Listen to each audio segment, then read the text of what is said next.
मित्रों, नमः संस्कृताय। आप सभी का हमारे YouTube चैनल में स्वागत है। आज हम आपसे अनुनासिक संधि के बारे में चर्चा करेंगे। अनुनासिक संधि का जो सूत्र होता है वह होता है यरो, अनुनासिके, अनुनासिको, वा।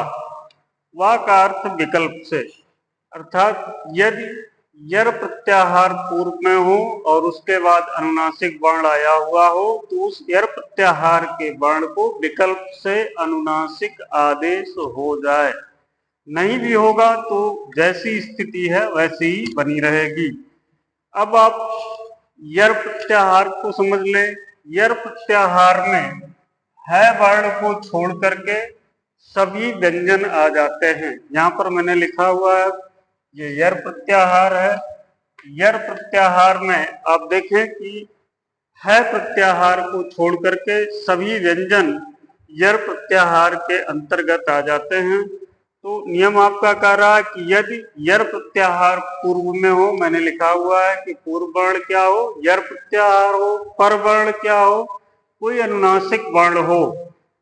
ये जो 5 आपके अनुनासिक वर्ण लिखे हुए हैं, न, य, ड़, न, म, इनमें से कोई भी वर्ण बाद में हो तो इस यर प्रत्याहार के वर्ण को अनुनासिक आदेश हो जाए।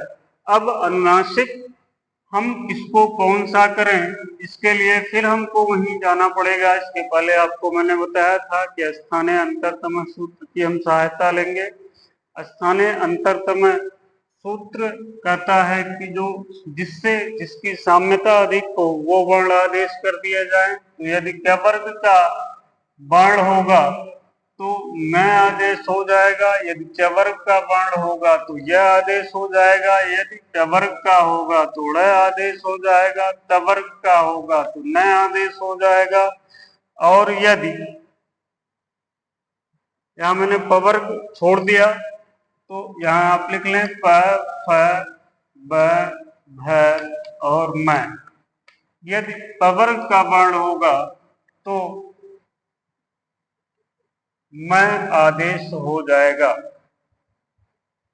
अब आपके समझ में आ गया होगा कि ये जो 5 वर्ग हैं, क वर्ग का वर्ण यदि पूर्व में आता है और उसके बाद कोई अनुनासिक वर्ण आता है तो क वर्ग के वर्ण को मैं आदेश, छ वर्ग का वर्ण आता है उसके बाद कोई अनुनासिक वर्ण आता है तो यह आदेश, अगर ट वर्ग का वर्ण आता है उसके बाद कोई अनुनासिक वर्ण आता है तो ट वर्ग के वर्ण को ड़ आदेश, त वर्ग का कोई वर्ण आता है उसके बाद अनुनासिक आता है तो न आदेश। और यदि प वर्ग का वर्ण आता है और उसके बाद कोई अनुनासिक वर्ण आता है तो प वर्ग के वर्ण को मैं आदेश हो जाता है।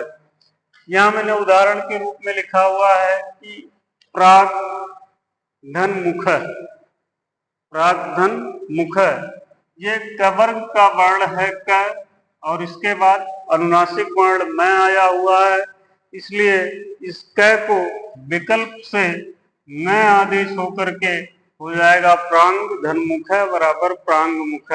यदि हम विकल्प से आदेश नहीं करते हैं तो ये जैसा है वैसे ही बना रहेगा। दूसरा उदाहरण मैंने लिखा सट धन मुख।